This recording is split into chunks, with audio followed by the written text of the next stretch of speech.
आखिर क्या है केदारनाथ धाम का रहस्य?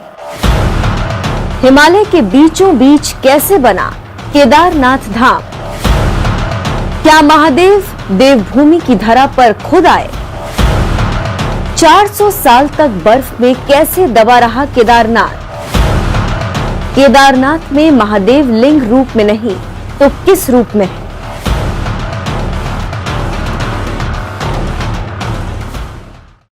केदारनाथ मंदिर आज भी एक अनसुलझी पहेली है।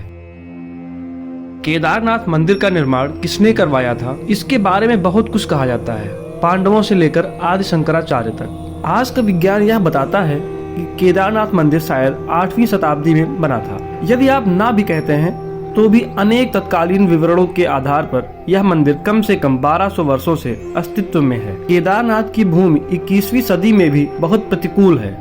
एक तरफ 22,000 फीट ऊंची केदारनाथ पहाड़ी, दूसरी तरफ 21,600 फीट ऊंची कराज कुंड और तीसरी तरफ 22,700 फीट ऊंचा भरत कुंड है। इन तीन पर्वतों से होकर बहने वाली 5 नदियां हैं: मंदाकिनी, मधुगंगा, चिरगंगा, सरस्वती और स्वरंदरी।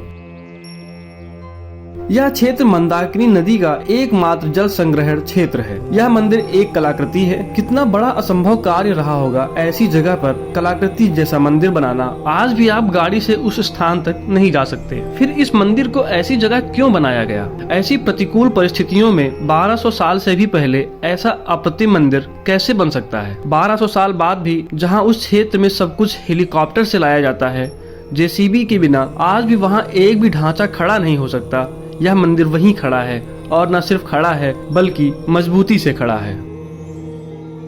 वैज्ञानिक अनुमान लगाते हैं कि यदि मंदिर 10वीं शताब्दी में पृथ्वी पर होता तो यह हिमयुग की एक छोटी अवधि में होता। Wadia institute of geology, Dehradun ने केदारनाथ मंदिर की चट्टानों पर लिग्नोमेटिक डेटिंग का परीक्षण किया। यह पत्थर के जीवन की पहचान करने के लिए किया जाता है। परीक्षण से पता चला कि मंदिर 14वीं शताब्दी से लेकर 17वीं शताब्दी के मध्य पूरी तरह से बर्फ में दब गया था। हालांकि मंदिर के निर्माण में कोई नुकसान नहीं हुआ। 2013 में केदारनाथ में आई विनाशकारी बाढ़ को सभी ने देखा। इस दौरान औसत से 375% अधिक बारिश हुई थी।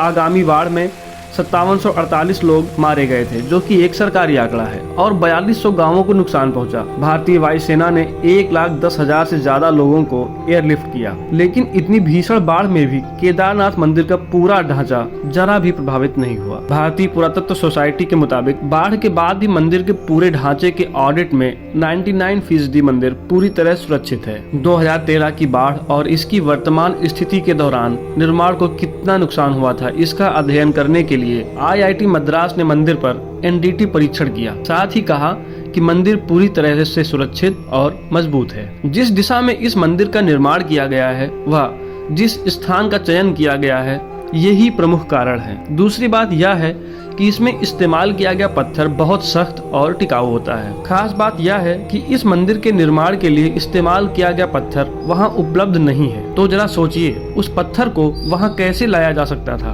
उस समय इतने बड़े पत्थर को ढोने के लिए इतने उपकरण भी उपलब्ध नहीं थे। इस पत्थर की विशेषता यह है कि 400 साल तक बर्फ के नीचे रहने के बाद भी इसके गुणों में कोई अंतर नहीं है। आज विज्ञान कहता है कि मंदिर के निर्माण में जिस पत्थर और संरचना का इस्तेमाल किया गया है तथा जिस दिशा में बना है, उसी की वजह से यह मंदिर आज इस बाढ़ में बच पाया। केदारनाथ मंदिर उत्तर दक्षिण के रूप में बनाया गया है, जबकि भारत में लगभग सभी मंदिर पूर्व पश्चिम में हैं। विशेषज्ञों के अनुसार यह मंदिर पूर्व पश्चिम में होता तो पहले ही नष्ट हो चुका होता, या कम से कम 2013 की बाढ़ में तबाह हो जाता। लेकिन इस दिशा की वजह से केदारनाथ मंदिर बच गया। इसलिए मंदिर ने प्रकृति के चक्र में ही अपनी ताकत बनाए रखी है। मंदिर के इन मजबूत पत्थरों को बिना किसी सीमेंट के एस्लर तरीके से चिपकाया गया है। इसलिए पत्थर के जोड़ पर तापमान परिवर्तन के किसी भी प्रभाव के बिना मंदिर की ताकत अभेद है। टाइटैनिक के डूबने के बाद पश्चिमी लोगों ने महसूस किया कि कैसे NDT परीक्षण और तापमान ज्वार को मोड़ सकते हैं। लेकिन भारतीय लोगों ने यह सोचा और 1200 साल पहले ही परीक्षण किया। 2013 में मंदिर के पिछले हिस्से में एक बड़ी चट्टान फंस गई और पानी की धार विभाजित हो गई। मंदिर के दोनों किनारों का तेज पानी अपने साथ सब कुछ ले गया, लेकिन मंदिर और मंदिर में शरण लेने वाले लोग सुरक्षित रहे, जिन्हें अगले दिन भारतीय वायुसेना ने एयरलिफ्ट किया था। हम पुरातन भारतीय विज्ञान की भारी यत्न के बारे में सोचकर दंग रह गए।